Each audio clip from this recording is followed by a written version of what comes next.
औज़ुबिल्लाहि मिनश्शैतानिर्रजीम बिस्मिल्लाहिर्रहमानिर्रहीम। अस्सलामु अलैकुम वरहमतुल्लाहि वबरकातुहू। है कौल मोहम्मद कौल खुदा, फरमान न बदला जाएगा और बदलेगा ज़माना लाख मगर कुरान न बदला जाएगा। ये कोई नया शेर नहीं है, हम लोग बरसों से इस शेर को सुनते आ रहे हैं। ये इसलिए बोला गया क्योंकि अल्लाह के रसूल सल्लल्लाहु ताला अलैहि वसल्लम ने फरमाया, ला तहरीफ़ा इलल कुरान, कुरान में कोई तहरीफ नहीं होगी, क्योंकि कुरान की हिफाजत का ज़िम्मा अल्लाह ने लिया है। ये इसलिए फरमाया गया क्योंकि अल्लाह के रसूल सल्लल्लाहु ताला अलैहि वसल्लम ख़ातिमुन नबीयीन हैं, आखिरी नबी हैं। उनके बाद कोई नबी आने वाला नहीं, लेकिन उनसे पहले हज़रत आदम अलैहिस्सलाम से लेके हमारे पैगंबर हज़रत मोहम्मद सल्लल्लाहु ताला अलैहि वसल्लम तक कमोबेश 1,24,000 अम्बिया किराम आए। उन अम्बिया किराम में अल्लाह ने लोगों की हिदायत के लिए उन अम्बिया किराम के ऊपर कुछ सहीफ़े उतारे और कुछ किताबें उतारी, 4 किताबें उतारी। लेकिन पहले के अम्बिया किराम की उम्मतों ने उन किताबों के अंदर फेर बदल किया, इक़्तिदार में रहने वालों के ज़ेर असर अल्लाह के अहकामात की खिलाफ वर्जी की, और जो बरसर इक़्तिदार लोग रहे उन्हीं के हुक्म को अपना दीन बना लिया। इस तरीके से अल्लाह के दीन को पामाल किया गया। मगर जब हमारे दीन इस्लाम पर बात आई तो अल्लाह ने उसकी पूरी तौर पर हिफाजत का इंतज़ाम कर दिया, और इस इंतज़ामात में अल्लाह ताला के तमाम काम हिकमत से के होते हैं। तो अल्लाह ने एक हिकमत लगाई कि पैगंबर इस्लाम सल्लल्लाहु ताला अलैहि वसल्लम के पर्दा कर जाने के बाद जब उम्मत के अंदर फितने पैदा होंगे तो उन फितनों की सरकूबी के लिए मुख्तलिफ इंतज़ामात अल्लाह ने किए। उन इंतज़ामात में से एक इंतज़ाम सन 60 हिजरी में इमाम हुसैन का करबला के मैदान में शहादत का पेश करना भी है, जो वक्त के सबसे बड़े इक़्तिदार, उस वक्त इतनी बड़ी इक़्तिदार, इतनी बड़ी हुकूमत किसी की नहीं थी, जो पूरे अरब अजम के अंदर इक़्तिदार पर थे। उस इक़्तिदार के खिलाफ अपने 72 असहाब को लेकर के टकरा जाना, तो ये अल्लाह ने एक इंतज़ाम किया था जिसको हमारे अकाबरीन ने कहा कि कत्ले हुसैन असल में मरगे यजीद है और इस्लाम जिंदा होता है हर करबला के बाद।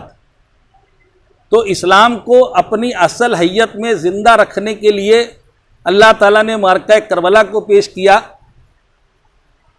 कि वहाँ से इस्लाम के अंदर कोई भी बरसरे इक़्तिदार, कोई भी कितने भी बड़े से बड़ा ताकतवर, कोई कितने से बड़ा पैसे वाला, कोई इस्लाम के एक लफ्ज़ को बदल नहीं सकता, क्योंकि करबला के मानने वाले, इमाम हुसैन के मानने वाले इस्लाम के अहकामात को, कुरान के अल्फाज को, अल्लाह के रसूल सल्लल्लाहु ताला अलैहि वसल्लम की अहादीस को, उनकी सुन्नतों को बचाने के लिए हमेशा अपने सरों का नजराना पेश करने के लिए तैयार रहते हैं, और वो मिसाल दुनिया हमेशा देखती आई है। इसीलिए ख्वाजा हिंद,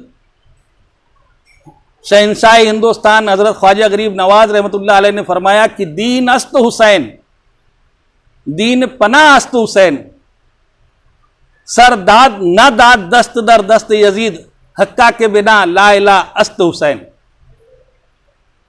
तो इमाम हुसैन की शहादत जो है वो दीन की बुनियाद, दीन की जो है तो वो पहचान है कि जो हक के रास्ते पर रहेगा वो अपनी हर कीमती से कीमती चीज़ की कुर्बानी देने के लिए तैयार रहेगा, जिसका मुजाहरा करबला में इमाम हुसैन ने किया। अपने बेटों को कुर्बान किया, अपने भाइयों को कुर्बान किया, अपने भतीजों की कुर्बानी दी, हर तरीके की कुर्बानी करबला में पेश करके बता दी कि दीन के लिए हर कोई चीज़ जो है कीमती नहीं है, दीन कीमती है। उसी याद को ज़िंदा रखने के लिए, उसी बात का एहतमाम करने के लिए ताज़ियादार इमाम हुसैन की बारगाह में खिराज अकीदत पेश करने के लिए ताज़ियादारी करते हैं। उनकी निस्बत से एक निशानी बनाई जाती है, जो उस निशानी को देख करके इमाम हुसैन को करबला के तमाम शोहदा की याद आए और करबला के मार्के की याद आए, तो वो ताज़ियादारी के ताल्लुक़ से बहुत सारी गलत फहमियाँ भी पैदा की जाती है। मैं उस बहस में न पड़ते हुए इतना ही कहूँगा कि सन 1308 हिजरी में हमारे सबके मोहसिन व करम फरमा मुजद्दिद दीन व मिल्लत आला हज़रत इमाम अहमद रज़ा खां फाजिल बरेलवी रज़ी अल्लाह ताला अन्हा ने 1308 हिजरी में एक फतवा दिया था, लेकिन कुछ लोगों ने उस फतवे का गलत मतलब निकाला। तो सन 1311 हिजरी में उन्होंने अपने दूसरे फतवे में उसकी वजाहत भी की कि मैंने असल पर फतवा नहीं लगाया, उसके साथ जो ज़वाइदो अवारिज़ो लवाजिम हैं, यानी ताज़िया को हराम नहीं बोला। जो ताज़िया के साथ अगर कोई गलत काम करता है तो उस गलत काम को तो कोई भी गलत बोलेगा। तो इस तरीके से उस एक बात को लेकर के मुरव्वजा और ऐसा वैसा लगा करके बोला जाता है, उस बहस में न पड़ते हुए हम इस बात को कि जो जैसी नज़र से देखता है उसको वैसा दिखाई देता है।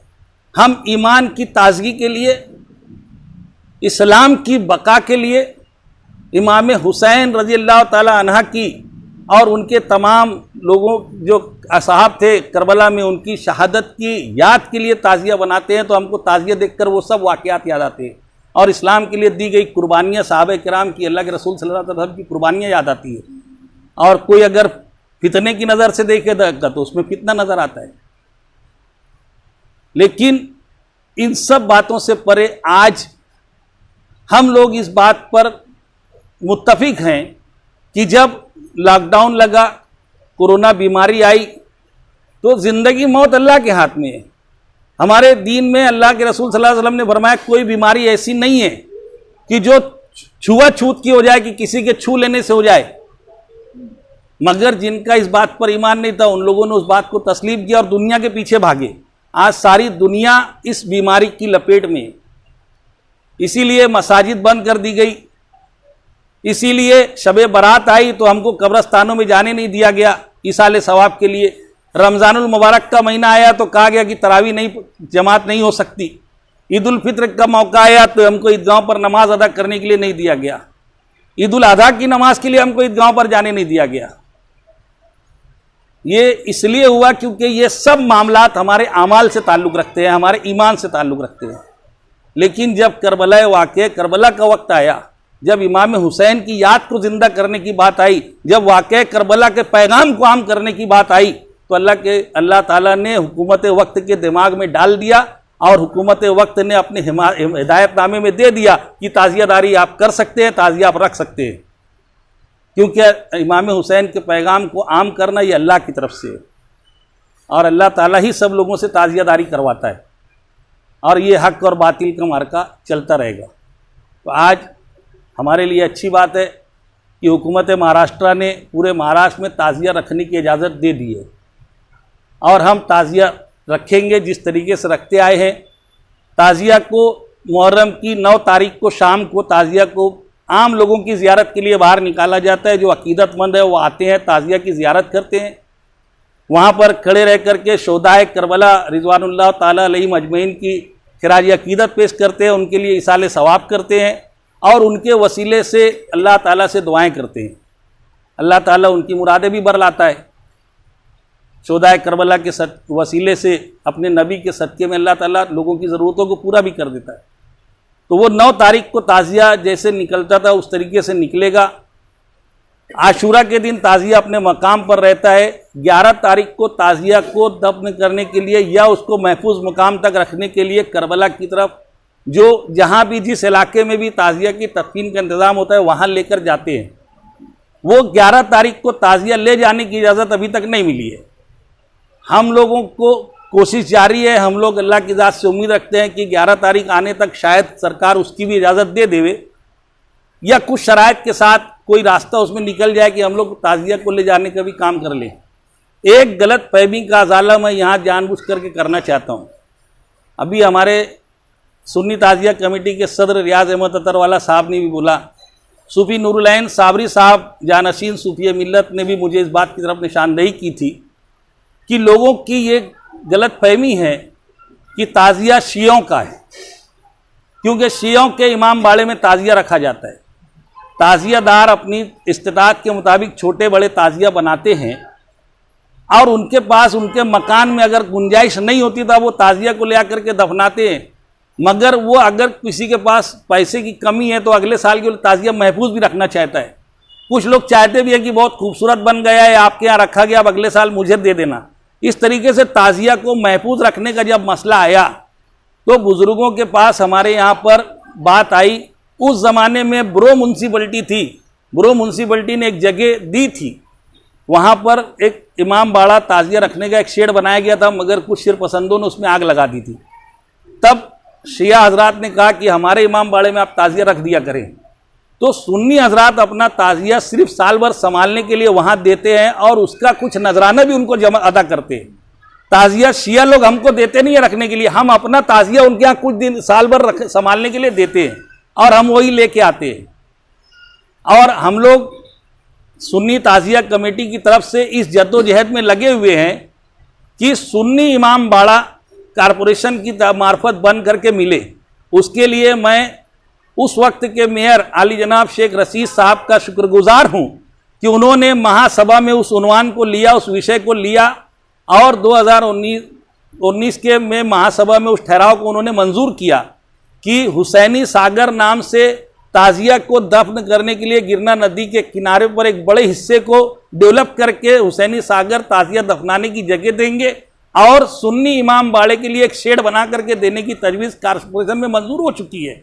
और कारपोरेशन ने उस तामीर के लिए और उस जगह को डेवलप करने के लिए 40 लाख रुपए की खतीर रकम बजट में मंजूर की थी।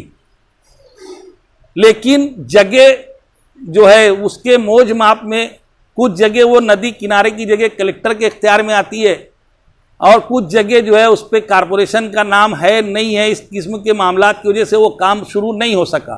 हमारी जद्दोजहद जारी है और अभी जब पिछले हफ्ते में कलेक्टर साहब मालेगांव आए थे तब हमने उनसे बात की तो उन्होंने वादा किया है कि जो सर्वे नंबर 113 की जगह है, जो गायरान की जगह, जानवरों के चरने की जगह थी, अब चूंकि शहर हो गया, अब यहाँ गांव रह नहीं गया, जानवर है नहीं और कोई चरागाह की ज़रूरत नहीं है, इसलिए वो जगह वो ताज़िया के लिए देने के लिए कलेक्टर साहब ने वादा किया है।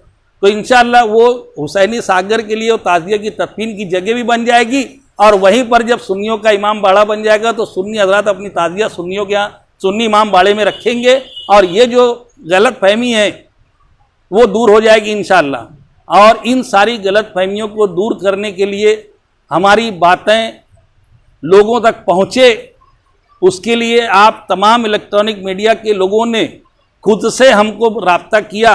मैं आप तमामी लोगों का जिस कदर शुक्रिया अदा करूँ उतना कम है। आप तमाम लोगों का बेहद शुक्रिया। मैंने अभी 2 दिन पहले एक इंटरव्यू में कहा था कि ये शहादत गए उल्फत में कदम रखना है। लोग आसान समझते हैं मुसलमान होना, और मैं इसी तरीके से और भी लोगों से कहना चाहता हूं कि हुसैनियत भी जो है वो तलवार की धार पर चलने का नाम है। हुसैनियत तलवार की धार पर चलने का नाम है। अहले बैत की मोहब्बत ये समझ लो कि पुलसिरात का रास्ता ही है, ज़रा सा कदम डगमगाएगा हम कहीं के कहीं हो जाएंगे। तो इसलिए जब हुसैनियत की बात करो, जब ताज़ियादारी की बात करो तो अपने ईमान और अकीदे की भी हिफाजत का खास तौर से ध्यान रखो, क्योंकि कदम कदम पर हैं लुटेरे जो ईमान को लूट लेते हैं। तो कोई अहले बैत की मोहब्बत में हमसे खुलफाए राशिदीन और सहाबा किराम की शान में गुस्ताखी ना करवा लेवे, क्योंकि अगर हमने सहाबा किराम की और खुलफाए राशिदीन की शान में गुस्ताखी कर ली तब भी हमारा ईमान चला जाएगा। और इमाम हुसैन से मोहब्बत में, अहले बैत से मोहब्बत में जो दुश्मनाने अहले बैत हैं, जो यजीदी हैं, जो यजीद है, उनको कम ज़्यादा बोलने में, उनको लानत मलामत करने में हमसे कहीं कसर रह गई, तब मेरे नबी मुझसे सवाल करेंगे कि मेरे नवासे के ऊपर के मसाइब पर तू कैसे खामोश रह गया, तूने क्यों अपने जज्बात का इजहार नहीं किया। तो इसलिए दोनों चीज़ ना हो पाए, न हमको यजीदियत की तरफ जाना है, न हमको शियत और खारजियत की तरफ जाना है। हमको उस ईमान पर रहना है जो इमाम हुसैन ने बताया है। हमको उस ईमान पर रहना है जो हमको हज़रत अली मुर्तज़ा करम अल्लाह ताला वजहुल करीम ने बताया है। हमको उस ईमान पर रहना है जो खुलफाए राशिदीन ने बताया। हमको उस ईमान पर रहना है जिसकी दावत अल्लाह के रसूल सल्लल्लाहु ताला अलैहि वसल्लम ने दी है। हमको उस ईमान पर रहना है जिसका तकाज़ा अल्लाह तबारक व तआला हमसे करता है। यही पैगाम देने के लिए हम आए हैं। आप लोगों का शुक्रिया। अस्सलामु अलैकुम।